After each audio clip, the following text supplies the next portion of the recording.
Greek PM Lucas Papadimos has warned of uncontrollable economic chaos if Parliament does not approve a plan for fresh cuts on Sunday. New austerity measures have already been adopted by the Greek cabinet to secure a €130 billion bailout from the EU and International Monetary Fund. And without it, the country could default in March. For more perspective on this, we're now joined live from Chicago by Margaret Bogenrief of the financial advisory firm ACM Partners. Margaret, thank you so much indeed for your time. So despite 6 ministers stepping down, the coalition managed to clear the new cuts. So how do you think the Parliament will vote?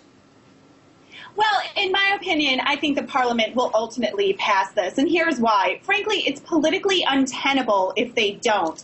What happens to Greece if these austerity measures are not passed is that Greece defaults. That's essentially signing the country's death warrant. Now, by signing in these austerity measures, it's important to keep in mind that the Parliament is not actually guaranteeing what's going to happen next, because these measures actually go to the powers that be, which then decide whether these austerity measures are enough for the bailout to go through. Now, what's interesting about that is both German politicians and the finance minister have come out the past few days and said, hey, Greece, this looks great, but we still don't think that this is enough. So for as much chaos that has been going on in Greece, as much as that's making the news, the thing I find most interesting is, yes, Parliament will probably pass it, but that's not a guarantee that the European Union will. And we know that the New Deal includes firing 15,000 civil servants and lowering the minimum wage. How can this affect the already shrinking Greek economy in the long term?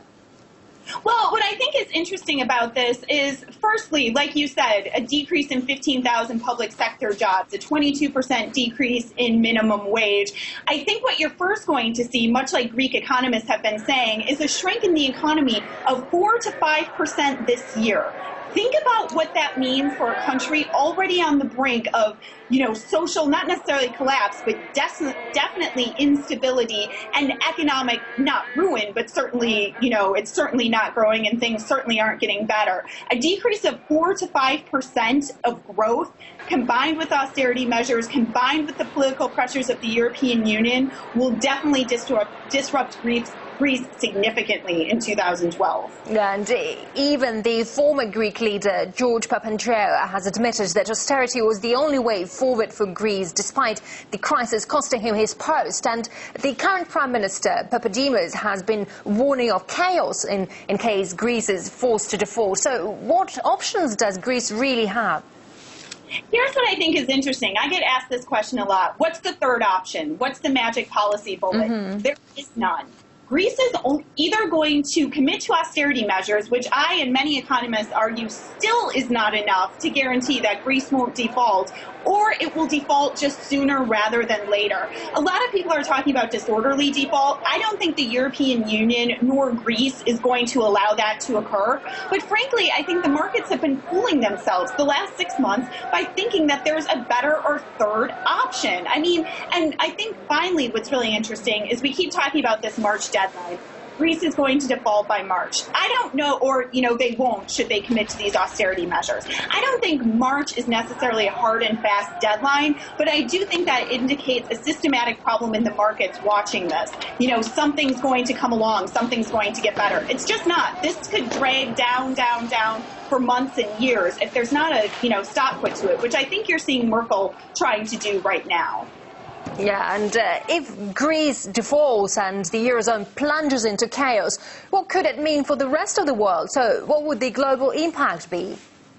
I think that's a great question. So firstly, let's take a look at Eastern Europe, because I think a lot of people are ignoring this fact. 22% of Romanian banking is done through Greece. Think about that. Nearly a quarter of the banking of a major Eastern European country is done through Greece. So it defaults. That's going to plunge much of Eastern Europe into, frankly, at least a recession, if not a depression. Let's look at Russia.